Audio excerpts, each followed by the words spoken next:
कांग्रेस से रवि ग्वालानी जी हैं। आप दोनों का साधना न्यूज में बहुत बहुत स्वागत है।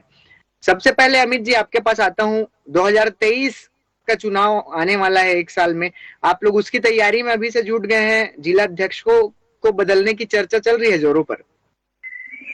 देखिए संजय जी कि अभी हम सभी भाजपा के कार्यकर्ता सिर्फ एक ध्येय को लेकर चल रहा है कि संगठन गढ़े चलो, सुपंथ पर बढ़े चलो, भला हो जिसमें देश का वो काम तुम किए चलो। अभी संगठन गढ़ने का समय चल रहा है।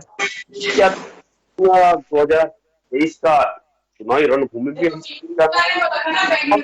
आने वाले समय में एक एक कार्यकर्ता भारतीय जनता पार्टी का तैयार हो गया है चुनाव लड़ने के लिए, चुनाव की रणभूमि। तो ये बदलाव जो है संगठन की प्रक्रिया रहती है। हर एक कार्यकर्ताओं को एक निर्धारित समय के लिए हर एक कार्यकर्ताओं को अवसर देने का काम भारतीय जनता पार्टी। रवि जी, प्रदेश अध्यक्ष, नेता प्रतिपक्ष, अब 1 दर्जन से ज्यादा जिला अध्यक्ष, मतलब कड़ा मुकाबला रहेगा 2023 विधानसभा चुनाव में। देखिए श्रीकांत जी, वैसे तो ये भारतीय जनता पार्टी का निजी मामला है कि वह किसको जिला अध्यक्ष बनाते हैं, कितने समय के लिए बनाते हैं और कब उनका मन बदल जाए उसको बदल दे, ये तो उनका इंटरनल मामला है। लेकिन चूंकि आप मेरे से इस बारे में पूछ रहे हैं तो मैं यही कहना चाहूंगा कि जब से भूपेश बघेल जी की सरकार छत्तीसगढ़ में आई है, भारतीय जनता पार्टी को समझ में ही नहीं आ रहा है कि वह फ्रंट में किस चेहरे को रखे और किस तरह से मुकाबला करे। वह प्रदेश अध्यक्ष हो, वो यहाँ के प्रभारी हो, या वो हमारे वर्तमान में 33 जिला जो है नवनिर्मित जिला सबको मिला करके कि किसको जिला अध्यक्ष बनाए, कौन ग्राउंड में जा करके भूपेश बघेल जी की नीतियों को चुनौती दे और कौन बात करे। तो यह बात स्पष्ट है कि जिस प्रकार से इनके बदलाव हो रहे हैं, बार बार ये बदल रहे हैं। वह कई बार बातें आती हैं कि आरएसएस की तरफ से कोई तरफ मुहिम हो रही है, तो वो आरएसएस आ जाए, भारतीय जनता पार्टी आ जाए या इनकी तरफ से कोई भी आ जाए, यह तय है कि आने वाले समय में भूपेश बघेल जी की सरकार रिपीट हो रही है और भारतीय जनता पार्टी के पास कोई चेहरा ही नहीं है। ये कितने भी चेहरे बदल लें, ये कितने भी जिला अध्यक्ष बदल लें, ये अपनी कार्यकारिणी कितनी भी बदलना चाहे बदल लें, इनके पास कोई मुद्दा ही नहीं है वर्तमान में हमारी सरकार से बात करने का, इनकी नीतियों को चैलेंज करने का। तो यह किस प्रकार से भी नए चेहरे ला ले, वह इनके प्रभारी हो। पुरंदेश्वरी जी ने भी प्रयास कर लिया, वो चली गई। अब नए ओम माथुर जी हैं, अजय जामवाल जी हैं, ये अपने जितने भी प्रभारियों से कोशिश कर रहे हैं, मुझे नहीं लगता इन्हें किसी भी प्रकार की सफलता मिलेगी। ठीक है अमित जी, किसी भी प्रकार की सफलता नहीं मिलेगी कितना भी बदलाव कर ले, कांग्रेस का कहना है। देखो, भारतीय जनता पार्टी के छोटा सा छोटा कार्यकर्ता भी सरकार के लिए और इस सरकार से लड़ने के लिए, इस सरकार की गलत नीति का विरोध करने के लिए सक्षम है। और आने वाले समय में 2023 बताएगा ना कि किसकी सरकार बनती है। मैं आज इसी आपके साधना न्यूज चैनल के माध्यम से कहता हूं कि 2023 में भाजपा की सरकार तो छत्तीसगढ़ निश्चित बन रही है। और यही एक कारण है कि बदलाव कांग्रेस में कभी दिखते नहीं, इसलिए क्योंकि गांधी परिवार के अलावा कोई मिलता नहीं इनको अध्यक्ष बनाने के लिए। 2.5 साल का समझौता हुआ था यहाँ पर छत्तीसगढ़ के 2 कांग्रेस के दिग्गज नेताओं में, एक और दिग्गज नेताओं को पूरा राष्ट्र नेतृत्व ने भी मूर्ख बना दी कि आपको मुख्यमंत्री बनाएंगे, आपको मुख्यमंत्री बनाएंगे। मगर आज तक इस बात को तो मानना पड़ेगा कि भूपेश बघेल जी अपने ही नेता को मात देकर आज मुख्यमंत्री पद पर काबिज है। और इसीलिए बदलाव जो है कांग्रेस में नहीं दिखता। और भारतीय जनता पार्टी एक ऐसी पार्टी जो एक एक कार्यकर्ताओं को अवसर प्रदान करने वाली पार्टी। ठीक है रवि जी, इसका जवाब आपसे लूंगा। उसके पहले हमारे साथ वरिष्ठ पत्रकार मनीष वोरा सर जुड़े हैं। मनीष सर, 1 दर्जन से ज्यादा बीजेपी के जिला अध्यक्षों के बदलने की चर्चा है। इस बार आरएसएस की पसंद को भी ध्यान में रखे जाने की बात सामने आ रही है। देखिए, किसी भी संगठन में पदाधिकारियों का परिवर्तन और होना और नए पदाधिकारी लाना, ये एक सांगठनिक प्रक्रिया है और ये लगातार चलते रहती है। जैसे कि जो स्थितियां बनती कांग्रेस में भी होता है, भारतीय जनता पार्टी में भी हो रहा है। अब सवाल ये है कि इस प्रकार से जब बदलने की बात आती है तो उसके जो राजनीतिक अर्थ निकलते हैं, तो हर दल जो है अपने अपने हिसाब से उसका अर्थ निकालता है।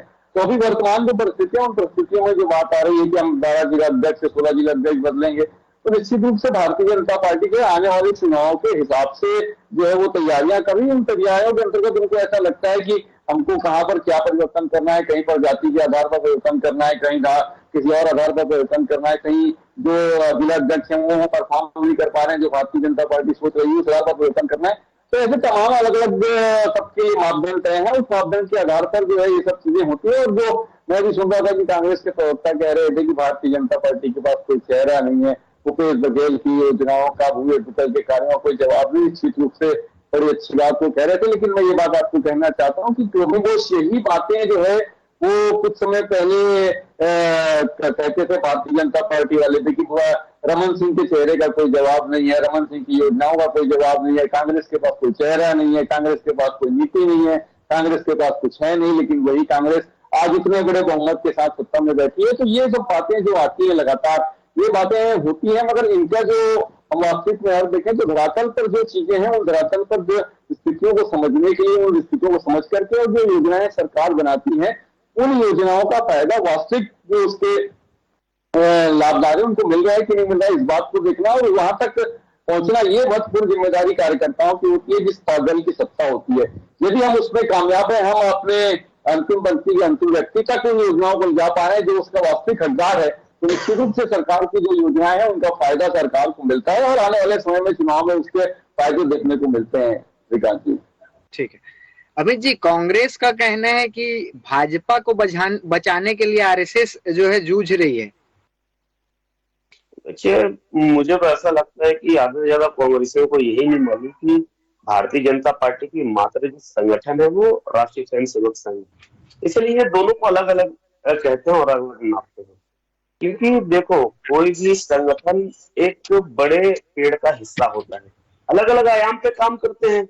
संघ का आयाम है विश्व हिंदू परिषद जो हिंदुत्व के लिए सबसे प्रमुख आंदोलन का संगठन है, भारतीय जनता पार्टी, वनवासी कल्याण आश्रम, ऐसे 32 आयाम जो है संघ के हैं और अलग अलग काम करते हैं। मगर इन कांग्रेसियों को तो यही लगता है कि संघ और भाजपा अलग अलग है। मगर देखिए, हर निर्णय जो है हमारे यहाँ संगठनात्मक होते हैं, संगठन का निर्णय जो है एक एक कार्यकर्ताओं को स्वीकार्यता रहता है। यहाँ पर किसी भी प्रकार के किसी भी व्यक्ति विशेष का विरोध हमारे संगठन में नहीं किया जाता। संगठन ने जो तय कर दिया ये व्यक्ति अब संगठन का नेतृत्व करेगा, तो उसे पूरे के पूरे कार्यकर्ता, पूरे प्रदेश स्तर से लेकर बूथ स्तर तक का कार्यकर्ता उस आदेश का पालन करता है। ये सिद्धांत भारतीय जनता पार्टी के अंदर। ठीक है रवि जी, सारी बातें आपने सुनी है अमित जी की।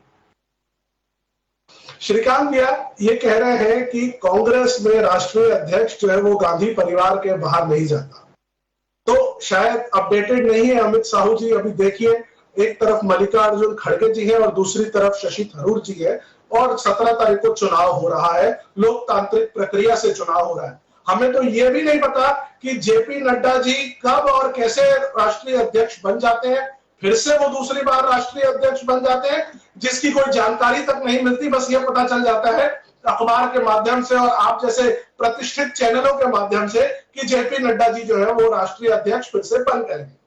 अब बात करेंगे कि इनके 2.5 साल वाले फॉर्मूले की, तो हमारी इंटरनल बातें शायद इनके पास है, इन्हीं के सोर्स अंदर बैठे हुए हैं जिसकी जानकारी हमें भी नहीं है कि 2.5 साल की ये जो बातें हुई थी ये कहाँ रिकॉर्ड में है, कैसे आई है, इसके बारे में अमित साहू जी आपको बहुत ज्यादा बता सकते हैं।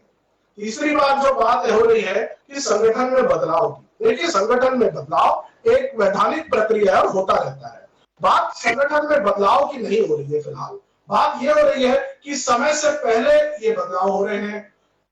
एक तरफ पुरंदेश्वरी जी बैठी रहती हैं और उधर से अनाउंसमेंट आ जाता है कि ओम माथुर जी आ गए हैं। आरएसएस की मीटिंग चलती रहती है, पूरे डिसीजन बदल दिए जाते हैं। ये कह रहे हैं कि आरएसएस और बीजेपी जो है वो एक है, हम भी तो यही कह रहे हैं ये एक है। इनके एजेंडा, इनकी बातें, हर चीज पे आरएसएस का दखल है। भारतीय जनता पार्टी की अपनी कोई नीति अलग से है ही नहीं। अगर आप केंद्रीय मंत्रिमंडल पर ध्यान देंगे तो 60% से ज्यादा मंत्री वो है जिनका बैकग्राउंड आरएसएस से आता है, वो चाहे 2014 की सरकार हो या 2019 की सरकार हो। और जो अभी भी वर्तमान में जितने बदलाव हुए हैं हर जगह आरएसएस बैठी हुई है। और जो 2018 में जो हमारे प्रदेश में बुरी तरीके से जो भारतीय जनता पार्टी हारी, उसके पीछे भी ऐसा कहा जाता है कि बहुत बड़ा रीजन कहीं ना कहीं आरएसएस की नाराजगी रही है, जो जग जाहिर है, किसी से छुपी नहीं है। इन्होंने आरएसएस को पूरी तरीके से जो पिछले 5 से 10 सालों में इग्नोर किया छत्तीसगढ़ में, शायद उसका बहुत बड़ा परिणाम रहा है कि 2018 में ये पूरी तरीके से हार गए। और जहां इनकी नीतियों की बात आती है तो वो भगवान राम ले लीजिए, या राम वन पथ गमन ले लीजिए, या मां कौशल्या का मंत्र ले लीजिए, या गाय से निकल रहा हुआ गोबर और गोबर से ग्रामीणों की अर्थव्यवस्था जो मजबूत हो रही है वो बात कर लीजिए। आज की तारीख में भारतीय जनता पार्टी के पास कोई भी एजेंडे है ही नहीं। वो ग्राउंड में जहां जा रहे हैं वहां भूपेश बघेल जी की सरकार की तारीफ मिल रही है। वह चाहे धान खरीदी ले लीजिए, वह चाहे आप अंग्रेजी माध्यम के स्कूल ले लीजिए, जिस प्रकार से आज की तारीख में एजुकेशन डिपार्टमेंट काम कर रहा है, इनको समझ में ही नहीं आ रहा है कि 3.5-4 साल में भूपेश बघेल जी ने जो ट्रांसफॉर्म, जो परिवर्तन, जो ड्रास्टिक बदलाव ला दिए वो ये 15 साल में नहीं ला पाए। तो उसी को ध्यान में रखते हुए आरएसएस आज इनको मदद कर रही है, आरएसएस फ्रंट फुट पे खेल रही है कि कहीं ना कहीं भारतीय जनता पार्टी के जो है वो चेहरे बदले, जो जिला अध्यक्ष बात नहीं कर पा रहे हैं, विरोध नहीं कर पा रहे हैं, उनको बदल के नए चेहरे लाए जाए ताकि ये कहीं ना कहीं भूपेश बघेल जी के सामने खड़े होने की पोजीशन में तो आए। लेकिन आज की तारीख में जिस प्रकार से सरकार हमारी दौड़ रही है, हमारी नीतियों की पूरे देश में चर्चा हो रही है। एक समय गुजरात मॉडल की ये लोगों ने प्रोपोगेंडा फैलाया था, आज पूरे देश में छत्तीसगढ़ मॉडल की चर्चा हो रही है, भूपेश बघेल जी की चर्चा हो रही है। तो ये बदलाव करने की कोशिश कर रहे हैं, लेकिन जैसा मैंने पहले भी कहा था श्रीकांत भैया कि ये टिक नहीं पाएंगे। ये कितने भी बदलाव कर ले, ये किसी भी चेहरे को सामने लेकर के आ जाए, इनकी नहीं चलने वाली है। जनता जनार्दन है, वह फैसला 2018 में भी की थी और आज भी कर चुकी है कि भूपेश बघेल जी की सरकार को फिर से वो मौका देगी। उनकी नीतियों को सराह रही है और फिर से 2023 में कांग्रेस की सरकार 3/4 से जैसे हमने 2018 में बनाई थी उतनी हमारी बहुमत से हम आने वाले समय में फिर सरकार बनाएंगे। ठीक है अमित जी। अब एक तो भारतीय जनता पार्टी का प्रवक्ता तो मैं बाद में हूँ, रवि भाई को मैं बता दूं, मैं भी एक राष्ट्रीय स्वयं सेवक संघ का स्वयं सेवी हूँ, स्वयं सेवक हूँ। विजय नगर शीतला मंदिर प्रभात शाखा का स्वयं सेवक हूँ। और दूसरी बात, जिस प्रकार बात कर रहे हैं भूपेश बघेल जी की, तो एक दौड़ते हुए छत्तीसगढ़ को आज रेंगने पे मजबूर कर दिया इसी भूपेश बघेल ने और इन्हीं कांग्रेसियों ने। आज जो कांग्रेसी पानी पी पी पर राम का अस्तित्व को अस्वीकारते थे, राम काल्पनिक है ये कहने वाले आज राम का सहारा इनको लेना पड़ रहा है। आज जहां कहीं भी पूरे देश में हिंदुत्व की बात आई तो भारतीय जनता पार्टी के एक कार्यकर्ता हिंदुत्व के लिए खड़ा होता नजर आया। राम मंदिर, भारतीय जनता पार्टी ने संकल्प लिया था राम मंदिर बनाने का। आज जहां राम का जन्म हुआ है वहां पर भारतीय जनता पार्टी भगवान रामचंद्र जी का मंदिर बना रही है। अमरनाथ में श्राइन बोर्ड का मुद्दा होता है तो वहां पर भाजपा का कार्यकर्ता खड़े होता है। राम सेतु को तोड़ने का काम, राम सेतु का तोड़ने का काम यही कांग्रेसी करते हैं, वहां भी भारतीय जनता पार्टी का कार्यकर्ता खड़े होता है। और आज ये तो इस प्रकार से बात कर रहे हैं, मुंह में राम बगल में छुरी।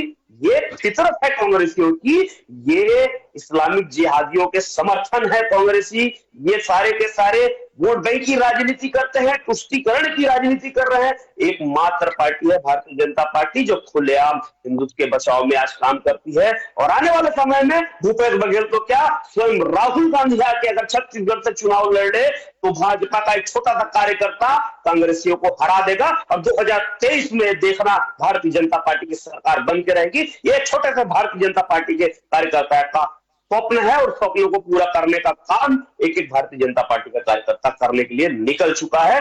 1 साल मात्र बचे हैं, जितना नोट सकेलना है कांग्रेस को सकेल लो, जितना भ्रष्टाचार करना है कर लो। 2023 में छत्तीसगढ़ की जनता पुनः भारतीय जनता पार्टी को चुनने वाली। ठीक है रवि जी, इसका जवाब मैं आपसे आके लूंगा, उसके पहले मनीष सर के पास चलते हैं। सर, इस बार जो जिला अध्यक्षों के बदलने की चर्चा है उसमें आरएसएस के पसंद को भी ध्यान में रखने की बात सामने आ रही है, तो कितनी महत्वपूर्ण भूमिका निभाएगी इस बार आरएसएस जो है जिला अध्यक्षों के परिवर्तन में? देखिए, सबसे महत्वपूर्ण चीज ये है कि जैसा अमित भाई भी कह रहे थे कि भारतीय जनता पार्टी के अंदर जब जब संगठन में परिवर्तन होता है निश्चित रूप से वहां पर संघ की महत्वपूर्ण भूमिका होती है। ये कोई पहली बार ऐसा नहीं हो रहा है, जिला अध्यक्ष बदलने जा रहे हैं उसमें संघ क्या हुआ है। तो मुझे लगता है भारतीय जनता पार्टी के जब जब संघात्मक कोई निर्णय होता है तो उसमें निश्चित रूप से संघ की जो वो होती है, उसको तरजीह दी जाती है। इसमें कोई नई बात इस बार हो रही है मुझे ऐसा नहीं लगता। हाँ, ये जरूर है कि अभी चूंकि चुनावी साल है, इसलिए हर वो कदम जो राजनीतिक दल उठाएंगे उसको लेकर के गाय बगाए विपक्षी पार्टियां जो है वो उसको मुद्दा बनाते रहेंगी, तो निश्चित रूप से वो चीज अभी भी हो रही है। अब रही बात जो जिला अध्यक्षों को बदलने की है, तो जिला अध्यक्षों को बदलने की जो भी प्रक्रियाएं चल रही है या जो भी उनके स्टेट है, उसको लेकर के जो बातें आ रही है, उसमें लगता है राजनीतिक दल, मैंने पहले भी कहा कि सांगठनिक परिवर्तन किसी भी राजनीतिक दल का आंतरिक मामला होता है और वो इस तरीके के परिवर्तन लगातार होते रहते हैं। ऐसा नहीं है कि कांग्रेस में कभी कार्यकाल पूरा हो गया किसी को नहीं हटाया गया, ऐसा तो कहीं मुझे नहीं लगता। कांग्रेस में भी कई लोगों को तुरंत हटा दिया जाता है। राहुल गांधी ने तुरंत अपना पद छोड़ दिया था, उसके बाद सोनिया गांधी इतने लंबे समय से अंतरिम अध्यक्ष बनी हुई थी, अब जाकर के चुनाव की स्थितियां आ रही है। इसलिए तो राजनीतिक दल है, राजनीतिक दल में ये सब चीजें चलती रहती है, तो मुझे नहीं लगता ये कोई बहुत बड़ा इश्यू हो सकता है, इसको लेकर के कोई बड़ा वो खड़े करने की बात है। हाँ, एक चीज ये जरूर है कि जब जब इस तरीके की परिस्थितियां बनती है, उन परिस्थितियों को लेकर के राजनीतिक सवाल जरूर उठते हैं कि क्या इसमें संघ कितनी भूमिका रहेगी, संघ कहाँ तक उसमें देगा। तो मुझे लगता है ये बातें निश्चित रूप से आएंगी, क्योंकि जैसा कि अमित जी कह भी रहे हैं अपने स्वयं के वक्तव्य में कि भारतीय जनता पार्टी की मात्र संस्था है आरएसएस। तो जब मात्र संस्था है तो निश्चित रूप से उनकी जो भूमिका है वो निश्चित रूप से रहेगी। जिला अध्यक्ष को बदलने के लिए प्रदेश अध्यक्ष की बात हो, अब ऐसे भी आप देखें कि भारतीय जनता पार्टी में हर जगह जहां जहां संगठन मंत्री जो बैठाए जाते हैं वो संघ के ही होते हैं, तो सांगठनिक पूरे जो कसावट होती है वो संघ की उसमें निश्चित रूप से महत्वपूर्ण भूमिका रहती है। और संघ जो है वो पूरे वो देखता है कि कहाँ पर क्या हो रहा है, क्या नहीं हो रहा है, कैसे चीजों को हमको बदलना है। तो ये सब चीजें चलती रहती है लगातार। ठीक, रवि जी। श्रीकांत जी, मैं अमित साहू जी का जो बातों है उनमें छुपा हुआ दर्द समझ पा रहा हूं कि किस प्रकार से बदलाव भारतीय जनता पार्टी ने अभी किए और किन किन लोगों को मौका दिया। देखिए, भारतीय जनता पार्टी ने हर बार धर्म को राजनीति में लाया है। हमारी पार्टी कभी भी धर्म को राजनीति में नहीं लाती। हम हर धर्म का सम्मान करते हैं, हर धर्म को हम प्रणाम करते हैं। हमारी पार्टी में हर धर्म के लोग हैं, हर धर्म विशेष के पूजा करने वाले, वहां पर प्रार्थना करने वालों की जगह हमारी पार्टी में रही। भारतीय जनता पार्टी जो बात कह रही है, तो मैं इनसे ये पूछना चाहता हूं, ये भगवान राम की इतनी बातें करते हैं जो हमारे इष्ट देव है, 15 साल इनका शासन रहा हमारे राज्य में, इन्होंने कभी भी कौशल्या मां के मंदिर का जीर्णोद्धार नहीं किया।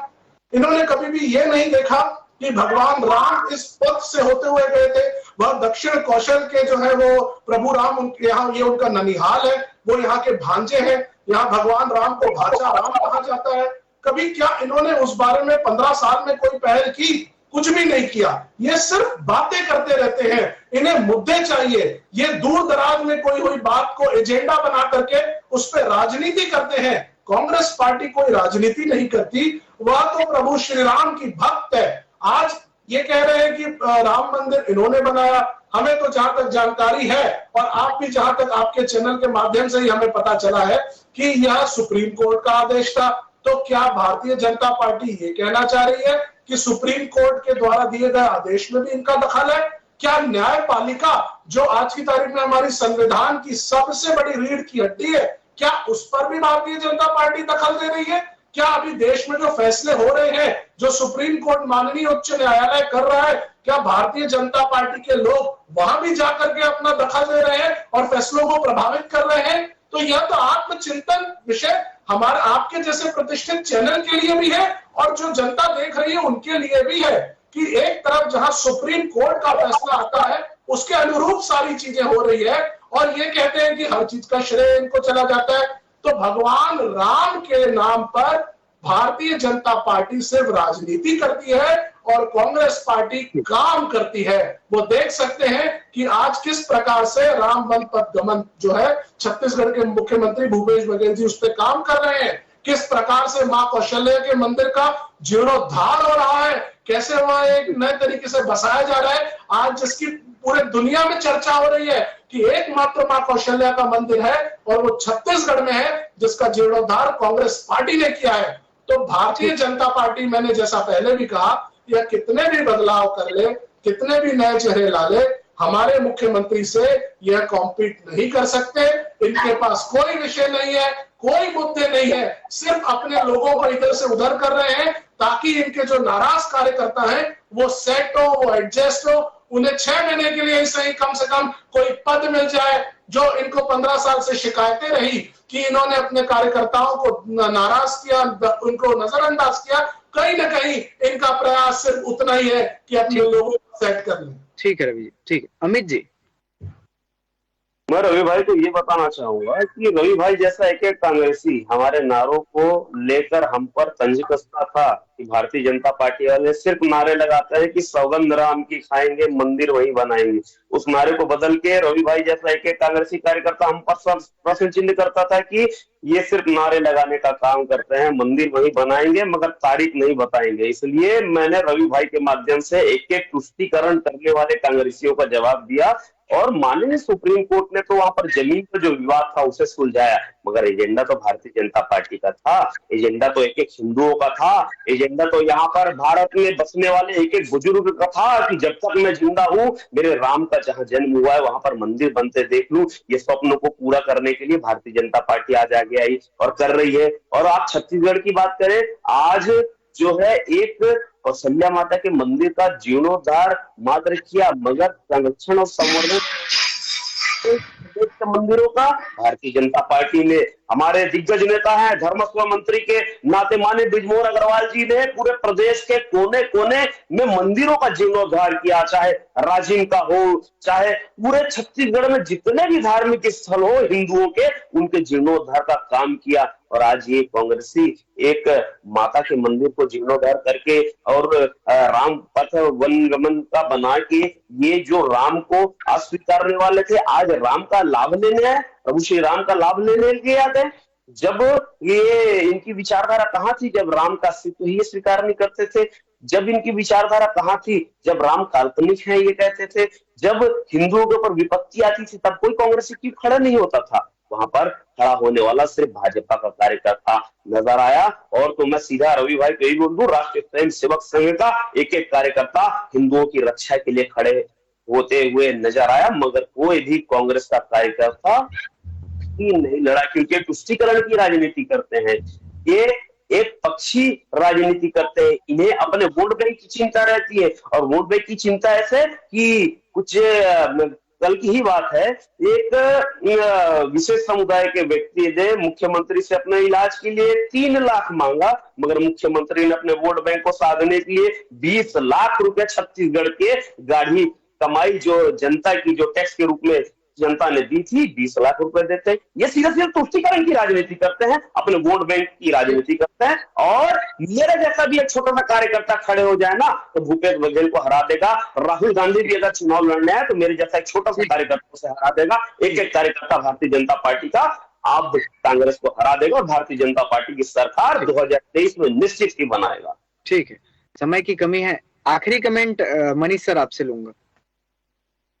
देखिए, जहां तक बात ये हो रही है कि कांग्रेस ने क्या किया, और वैसे मैं बोलना चाहता हूँ कि कांग्रेस की सरकार तो बड़े लंबे समय तक पूरे देश के अंदर में रही है, और ये जो राम वनगमन पथ है जो छत्तीसगढ़ से होकर के गुजरता है, जिसका दोनों ही पार्टी के प्रवक्ता थे वो सही उच्चारण भी नहीं कर पा रहे थे, तो मैं ये बोलना चाहता हूँ कि राम वनगमन पथ जो है वो आज से नहीं है, मुझे लगता है बहुत लंबे समय से है। मगर उससे पहले कांग्रेस को इस बात की याद क्यों नहीं आई? कौशल्या माता का ये जन्म स्थान है, ये आज से पहले कांग्रेस को क्यों नहीं याद आया?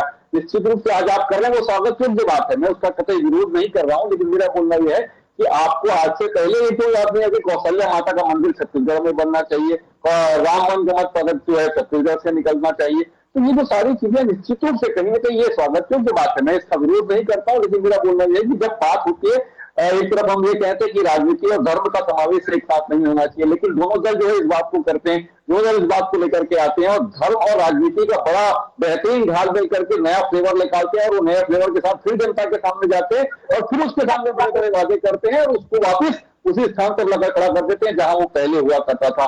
तो आज बात यह है कि आप जनता को आज चाहिए जो स्थितियां हैं पूरे देश के अंदर, नहीं बोल रहा मैं, पूरे विश्व में जो बड़ी महामारी आई थी कोरोना जैसी, उसके बाद जो देश के अंदर बड़ी समस्या है, उन समस्याओं पर विचार करने की आवश्यकता है। जिनके पास रोजगार नहीं है उनको रोजगार देने की आवश्यकता है। जो लोग आज बुरी तरह महंगाई से जूझ रहे हैं उस महंगाई से राहत दिलाने के लिए काम करने की आवश्यकता है, चाहे वो केंद्र सरकार हो चाहे वो राज्य सरकार हो, इन स्थितियों से आम जनता को राहत दिलाने की आवश्यकता है। ठीक है, आप जो भी धर्म के आधार पर राजनीति करें, राजनीति में धर्म का फ्लेवर लाएं और नया वो करें, वो निश्चित रूप से वो है, लेकिन इसके साथ साथ ये महत्वपूर्ण चीज आज के समय में जो है वो सबसे बड़ी ये है कि जनता को कैसे हम उस विपदा से निकालने के लिए राहत प्रदान कर सके, ये सबसे महत्वपूर्ण चीज है श्रीकांत जी। ठीक है, ठीक। आप तीनों का इस चर्चा में शामिल होने के लिए बहुत बहुत धन्यवाद। तो छत्तीसगढ़ में भारतीय जनता पार्टी 1 दर्जन से ज्यादा जिलाध्यक्षों को बदलने की तैयारी कर रही है। इसको लेकर अब सियासी बयानबाजी भी शुरू हो गई है। खबरों के लिए बने रहिए साधना न्यूज के साथ। Back to studio. देखिए, भाजपा में वक्त है बदलाव का, देश से लेकर प्रदेश तक, और उसके बाद क्या नीचे स्थिति बनेगी मुझे जानकारी नहीं है।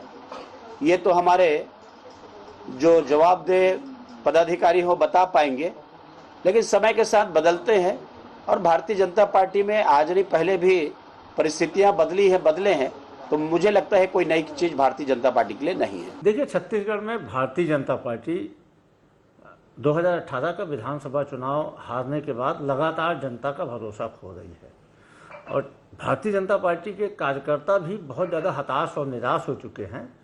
भारतीय जनता पार्टी के जो नेतृत्व करता है वो अपने केंद्रीय नेतृत्व का भरोसा खो चुके हैं। तो भाजपा के जो नेता हैं वो अपने कार्यकर्ताओं का भरोसा खो चुके हैं, केंद्रीय नेतृत्व का भरोसा खो चुके हैं, जनता का भरोसा खो चुके हैं। तो अब भारतीय जनता पार्टी की पूरी सांगठनिक गतिविधियों को आरएसएस ने टेक ओवर कर लिया है। यहाँ तक कि भारतीय जनता पार्टी के जो जिलाध्यक्ष बनाए जाने वाले हैं, ऐसा कहा जा रहा है कि उसमें भी आरएसएस का हस्तक्षेप होगा। यह इस बात का प्रमाण है कि 15 साल के भ्रष्टाचार के कारण भारतीय जनता पार्टी का जो कैडर था वो लगभग समाप्त हो चुका है। कार्यकर्ता हताश हैं, निराश हैं और अब आरएसएस को भारतीय जनता पार्टी को बचाने के लिए जूझना पड़ रहा है।